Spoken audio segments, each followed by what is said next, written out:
Hello, പുതിയൊരു വീഡിയോയിലേക്ക് സ്വാഗതം. ഈ വീഡിയോ എസ്പെഷ്യലി യൂട്യൂബേഴ്സിന് വേണ്ടി മാത്രമുള്ളതാണ്. അല്ലാത്ത സുഹൃത്തുക്കൾ കണ്ട് സമയം കളയണ്ട. യൂട്യൂബിൽ വീഡിയോ ചെയ്യുന്ന ക്രിയേറ്റേഴ്സിന് ഈ അടുത്തായിട്ട് നിങ്ങളുടെ ക്രിയേറ്റർ സ്റ്റുഡിയോയിൽ ഒരു മെസ്സേജ് വന്നിട്ടുണ്ടാവും. US ടാക്സ് റീസബ്മിറ്റ് ചെയ്യാൻ വേണ്ടിയിട്ട്. ഒരു 2-3 വർഷം മുമ്പ് 2021 നമ്മൾ ഈ ഒരു കാര്യം ചെയ്തതായിരുന്നു. അപ്പോൾ അതിൻ്റെ എക്സ്പയറി ഡേറ്റ് ഈ വരുന്ന ഡിസംബറിലാവുകയാണ്. അപ്പോൾ അതുകൊണ്ട് ഒന്നുകൂടെ അത് റീസബ്മിറ്റ് ചെയ്യേണ്ടതുണ്ട്. അതല്ലാതെ പുതിയ ക്രിയേറ്റേഴ്സ് ഉണ്ടാവും, അത് ഈ US ടാക്സ് ചെയ്യാത്തവരുണ്ടാവും. അപ്പോൾ അവർക്കൊക്കെ ഹെൽപ്ഫുൾ ആവുന്ന രീതിയിലാണ് ഈ ഒരു വീഡിയോ. അതെങ്ങനെ റീസബ്മിറ്റ് ചെയ്യാമെന്നാണ് ഈ വീഡിയോയിൽ നമ്മൾ നോക്കുന്നത്. നേരങ്ങളേറെ നമുക്ക് ആ വീഡിയോ ഒന്ന് കണ്ടിട്ട്.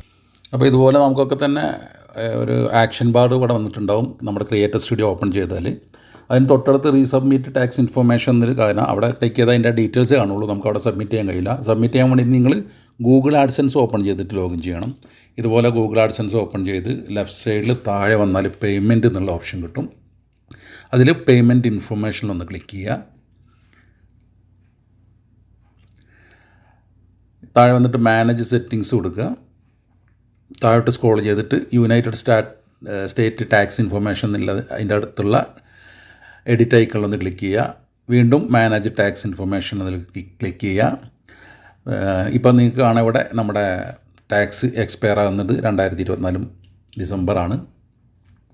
ഇവിടെ നമ്മൾ നേരത്തെ കൊടുത്ത ക്ലെയിമാണ് കാണുന്നത്. ഈ റൈറ്റ് സൈഡിൽ വന്നിട്ട് സബ്മിറ്റ് ന്യൂ ഫോം എന്ന് കൊടുക്കുക, സ്റ്റാർട്ട് ന്യൂ ഫോം എന്ന് കൊടുക്കുക, വീണ്ടും സ്റ്റാർട്ട് ഫോം എന്ന് കൊടുക്കുക. വീണ്ടും നമ്മുടെ ഗൂഗിൾ ആഡ്സൻസ് ഒന്ന് ലോഗിൻ ചെയ്ത് നെക്സ്റ്റ് അടിക്കുക. ഇവിടെ നിങ്ങൾ ഇൻഡിവിജ്വൽ എന്ന് കൊടുക്കുക, നെക്സ്റ്റ് എന്ന് കൊടുക്കുക. രണ്ടാമത്തായി US സിറ്റിസൺ ആണെന്ന് വെക്കുന്നത് അത് നോ എന്ന് കൊടുക്കുക. നെക്സ്റ്റ് കൊടുത്തു കഴിഞ്ഞാൽ താഴെ വന്നിട്ട് ആദ്യത്തെ ഒരു ഓപ്ഷനിലാണ് നമ്മൾ ക്ലിക്ക് ചെയ്യേണ്ടത്. ഇൻഡിവിജ്വൽ ആളുകളാണെങ്കിൽ, ബിസിനസ് അക്കൗണ്ടൊക്കെ ആണെങ്കിൽ രണ്ടാമത്തെ. അതിനുശേഷം നെക്സ്റ്റ് കൊടുത്താൽ ഇവിടെ ടാക്സ് ഐഡൻറ്റിറ്റിയിൽ മൂന്നാമത്തെ കോളത്തിൽ മാത്രം നമ്മൾ ഇന്ത്യ എന്ന് സെലക്ട് ചെയ്ത് കൊടുക്കുക. ഓട്ടോമാറ്റിക് നെയിം അവിടെ വന്നിട്ടുണ്ടാവും. താഴെ വന്നിട്ട് ടാക്സ് ഐഡൻറ്റിഫിക്കേഷനിലൂടെ നിങ്ങളെ പാൻ കാർഡിൻ്റെ നമ്പറാണ് എൻ്റർ ചെയ്യേണ്ടത്. അതിനുശേഷം നെക്സ്റ്റ് എന്ന് കൊടുക്കുക. ഈ കാണുന്ന പെർമനൻ്റ് അഡ്രസ്സും രണ്ടും ഒന്നാണെങ്കിൽ അത് ടിക്ക് ചെയ്തിട്ട് നിങ്ങൾ അഡ്രസ്സ് കൊടുക്കുക. അഡ്രസ്സ് നേരത്തെ കൊടുത്താണെങ്കിൽ ഓട്ടോമാറ്റിക് വന്നിട്ടുണ്ടാവും. ചേഞ്ച് ചെയ്യണമെങ്കിൽ ചെയ്യുക. അതിനുശേഷം നെക്സ്റ്റ് കൊടുത്തു കഴിഞ്ഞാൽ നിങ്ങൾക്ക് I am eligible for reduced without holding rate കൊടുത്തിട്ട് റെസിഡൻറ്റ്, അതായത് മുകളിൽ കാണുന്ന ആ ഒരു റെസിഡൻറ്റ് ഓഫ് ഫോളോയിങ് കൺട്രി എന്നുള്ളത് ക്ലിക്ക് ചെയ്തിട്ട് ഇന്ത്യ സെലക്ട് ചെയ്യുക. ഇവിടെ വന്നിട്ട് അതർ കോപ്പി റൈറ്റ് എന്നുള്ളത് ക്ലിക്ക് ചെയ്തിട്ട് താഴെ ആർട്ടിക്കിൾ 12 സെലക്ട് ചെയ്യുക. റൈറ്റ് സൈഡിൽ അതിൻ്റെ 15% സെലക്ട് ചെയ്യുക. അതിന് താഴെയുള്ള ബോക്സിൽ ക്ലിക്ക് ചെയ്യുക. വീണ്ടും രണ്ടാമത്തെ ആർട്ടിക്കിളിൽ 7 എന്ന് സെലക്ട് ചെയ്യുക. അവിടെ 0 റെഡ്യൂസ്ഡ് റേറ്റ് എന്ന് കൊടുക്കുക. വീണ്ടും താഴെ കാണുന്ന ബോക്സ് ക്ലിക്ക് ചെയ്യുക. മൂന്നാമത്തതിൽ ആർട്ടിക്കിൾ 12 15% സെലക്ട് ചെയ്യുക. താഴെ കാണുന്ന ബോക്സ് ക്ലിക്ക് ചെയ്തിട്ട് നെക്സ്റ്റ് എന്ന് കൊടുക്കുക. ഇവിടെ നോ എന്ന് കൊടുക്കുക. താഴെയുള്ള ഐ സർട്ടിഫിക്കറ്റ് കൊടുത്തിട്ട് നെക്സ്റ്റ് കൊടുക്കുക.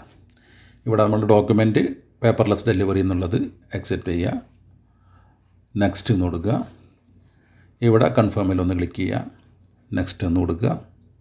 അപ്പോൾ റൈറ്റ് സൈഡിൽ നിങ്ങൾ അതിൻ്റെ ഡോക്യുമെൻറ്റ് ഫയൽ വേണമെങ്കിൽ ഇവിടെ ഡൗൺലോഡ് ചെയ്ത് വെക്കുക. അതിനുശേഷം നെക്സ്റ്റ് ഒന്ന് കൊടുക്കുക.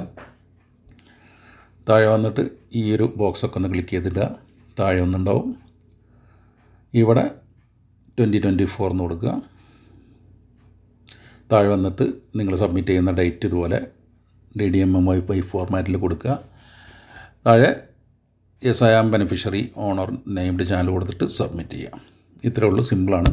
ഇപ്പം എൻ്റെ നേരിട്ട് അപ്രൂവ് ആയി. ഇതുപോലെ ഈ പെൻഡിങ്ങിൽ കിടക്കുക അല്ലെങ്കിൽ ഡോക്യുമെൻ്റൊക്കെ അപ്ലോഡ് ചെയ്യാൻ ചോദിക്കുന്നുണ്ടെങ്കിൽ നിങ്ങൾ പാൻ കാർഡിൻ്റെ ഒരു സ്കാൻഡ് കോപ്പി അപ്ലോഡ് ചെയ്ത് കൊടുക്കുക. പുതിയ ആളുകളാകുമ്പോൾ എന്തായാലും പാൻ കാർഡ് ഇത് കൊടുക്കേണ്ടി വരും, അപ്ലോഡ് ചെയ്ത് കൊടുക്കേണ്ടി വരും.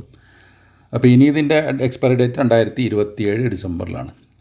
അപ്പോൾ ഈ ഒരു തരത്തിലാണ് നിങ്ങൾ ഈ ടാക്സ് റീസബ്മിറ്റ് ചെയ്യേണ്ട, പുതുതായിട്ട് സബ്മിറ്റ് ചെയ്യുന്നതൊക്കെ.